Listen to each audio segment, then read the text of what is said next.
Welcome to Complexity Made Simple. My name is Paul Allen, and in this video newsletter what we're going to talk about, well, I'm going to answer a question that someone has sent me on an email. So Edgar, this is a video specifically for you, my friend, and it's about using Minitab to do CPK analysis for non-normal data. So that's what we're going to take a look at, okay? So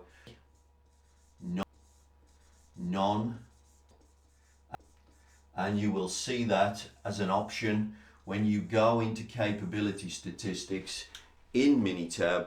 You can see that non-normal is an option here. Now we'll take a look at the software doing what it's doing in a second, but before we do that, let's understand what CPK is for, and then we'll understand what we're doing with this tool and what we're trying to achieve. Let's be practical, let's not be statistical. All right, so why do we do it? All right, so I know the reason lots of people do it, it's because you're trying to please your bloody customer, because they say you have to provide us with CPK values, so you work them out, send them just to keep a customer happy, but you're not really using them. But now, look, CPK, what are you trying to do? What CPK is effectively to predict. I'm going to say using small sample sizes. Now what is, I mean proper sample sizes. So me is 30 to 50.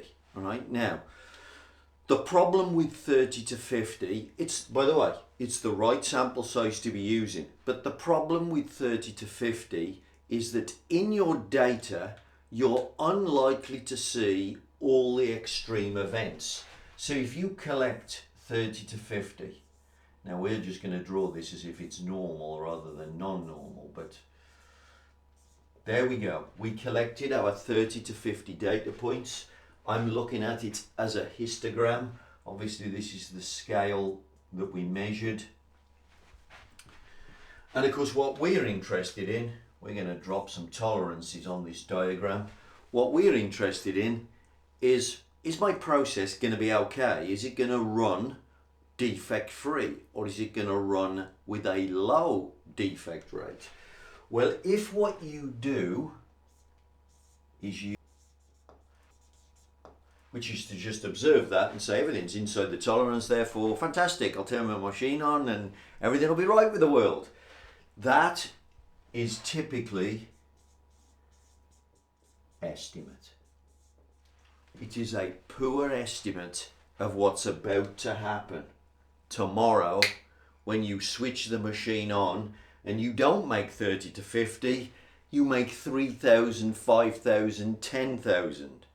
Okay, so we're trying to predict tomorrow. Observation is a poor way to do it. So what do? We use a technique called CPK. Now what CPK does is to model tomorrow. And the model it likes to use is a normal distribution. So this is a normal distribution. And it fits a perfect normal distribution using the data as its estimators. Okay, now then, what it's going to do now, of course, is going to say, well, look, I'm predicting there are defects out there. Let's say, I don't know, 1% in this tail, 1% in this tail. I'm predicting that those defects are out there. You just didn't see them in your small sample size, but they're out there. You're going to collect them once you start to run the sample sizes much bigger. That's why we do CPK. So it's the ability to model the process and predict results we haven't seen yet. Okay, now then, this relies, of course, if I fit the green distribution, For this to work well, and it will work really well, providing your data is a normal shape. Now, do I do a test for this? Do I run a test and then say, I'm going to do CPK? No, I don't. Be practical. Use your common sense. Does your data set look like the green model? Yes. Well, in that case, the green model is going to be a good representation of tomorrow. It's going to be a good estimate of what's about to happen. Okay, so what happens if you look at your data, your histogram, and it doesn't look like the green model? It doesn't look like the normal distribution. So of course it looks, let's say it looks like this. Now this would happen, a histogram like this might happen if you're doing things like concentricity. And this happens with something like concentricity, where of course there is a brick wall, and so you cannot go below 0, and all the results have to fall to the right hand side, and you get this distribution that is skewed one way. Now obviously, if I try to model this over the top of this, it doesn't work. So there is a non-normal function in Minitab. So what are we going to do? Well, what you've got to try and do is find a distribution that does model that shape. So when Minitab draws the data and the distribution that it's fitted, we want it to model the data very well, so that when we put some kind of tolerance on there, it's going to predict this region here. We want the prediction to be a good estimate. Remember, that's what we're always trying to do with statistics. We are trying to get a good estimate of what's happening in our process. So when it comes up with a reject rate, a prediction of tomorrow, we want that to be a good estimate so that the business decision we make is a good business decision based on the information that we've got. We haven't made many parts yet, we've just done a pilot run. So we're trying to make a business decision. Are we ready to run? Do we need to take action? And so you want a good estimate here. Okay, so there is a function non-normal. Now the function in Minitab defaults to a distribution called the Weibull distribution. Now the Weibull is quite happy to model that shape. So potentially the Weibull will be the weapon of choice. But there is another one, which is the Exponential, that you might take a look at as well. And we're going to take a look at both of those so that you can see what the non-normal function in Minitab is doing. Now actually what I'm going to do in the little example, I'm going to put normal data in there. Alright, so I've just got a data set. I've got about 49 data points. I just pulled it up just for this video. And what I'm going to do is I'm going to fit one of these and I'm going to fit one of these. And I'm going to show you what they look like. And then we'll talk about, is this a good estimate or is this a good estimate of what's going on? Alright, and you'll see, because it's normal, neither of these are okay, because this should have been the distribution of choice. We should have used the normal distribution. But I think this data set might explain things a little bit clearly about why do we do CPK. We're trying to get a good estimate, and therefore it's a practical decision. It's not a statistical decision that we're taking. We're trying to say, how do I get the best estimate? How do I get my best prediction of tomorrow so that I can make a good business decision? Let's take a look at the Minitab software now. Okay, you can see here, look, that I've got a Minitab worksheet open. I've got some data called data 1. I think there's about 48 data points in this data set. As I mentioned to you, it is normal, but I'm going to fit non-normal analysis over the top of this. So I'm going to go in Minitab, Stat, Quality Tools, Capability Analysis, and then it says non-normal. All right. Now you can see here, look, that we are defaulting to the Weibull distribution. All right, we are defaulting to the Weibull distribution. So pretty much that's the one that Minitab is saying that's probably your best bet. Now the nice thing about the Weibull, it will move left and right and it will try to model over the top of your data. So it is quite good at modeling non-normal data in that sense.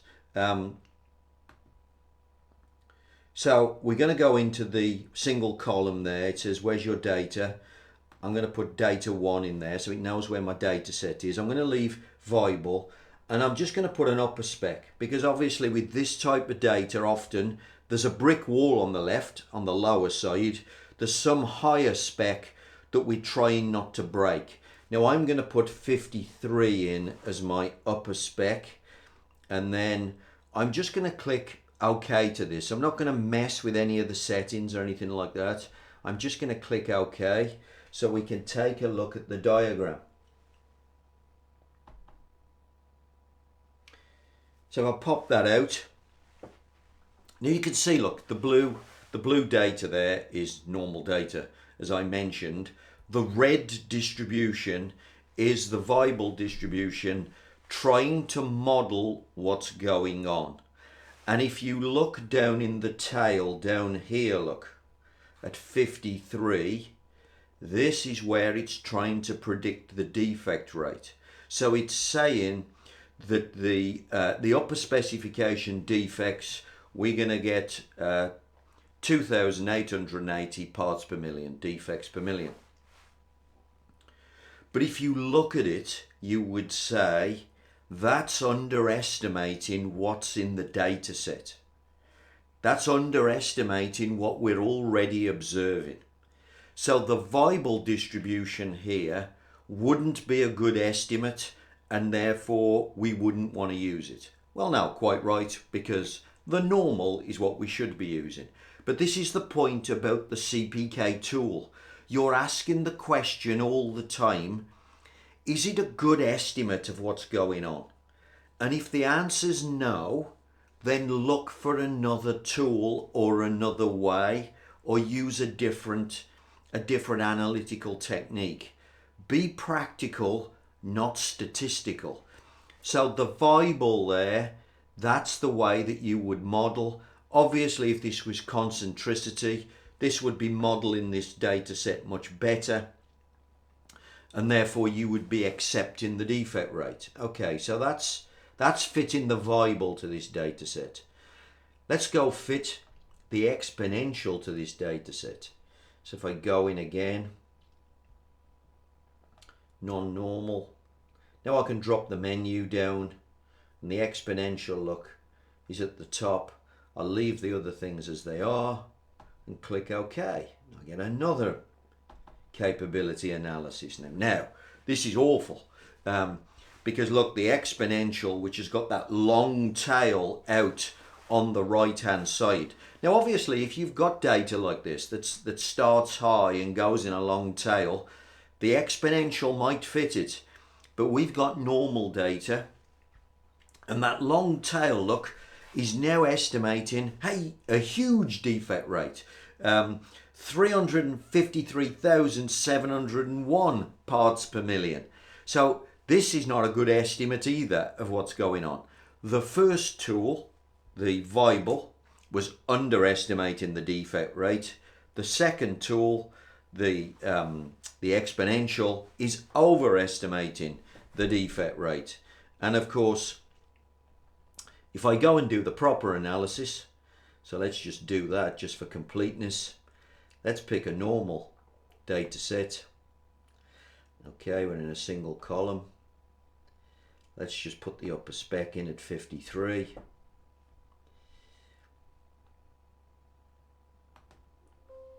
Oops, I need to put a subgroup size in for this, which I'm just going to put as 1 as individual data points. And now I get the proper CPK. And now that CPK is predicting data out on the right hand side above 53, and it's telling me that the expected defect rate overall, look, 10,003 parts per million. So you can see now that is a better estimate of what's going on. It fits the data better, and therefore that is the distribution that we will use in order to model this data set. Okay, hopefully that answers your question. There's the different ways of modeling using CPK, and that's what CPK is doing. It is creating a model to predict tomorrow. By the way, if none of those work, what would I do? I would probably go with observation. Observation is probably going to be a better estimate. So if none of those three work, I'm probably going to look to observation. So although I started off by saying observation is a poor estimate, it's a poor estimate in the face of a good model.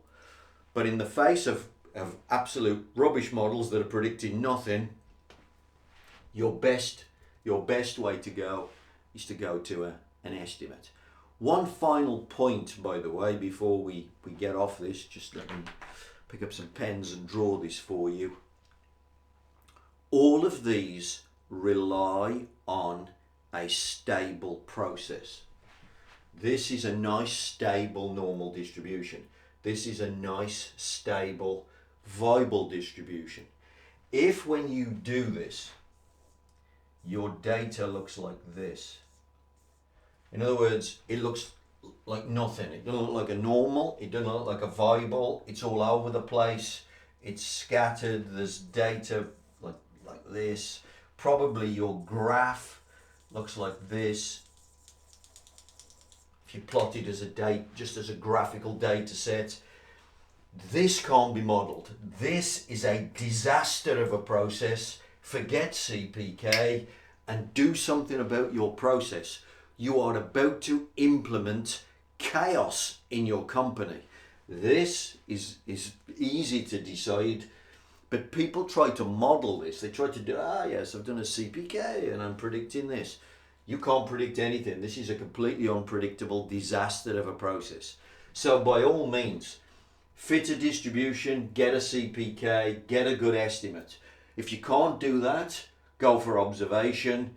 But if it looks like this, if your data set looks like so bad it looks like this, forget all of this nonsense. You have a chaotic, terrible process. You need to fix it. I hope that answers your question. Minitab, non-normal CPK analysis.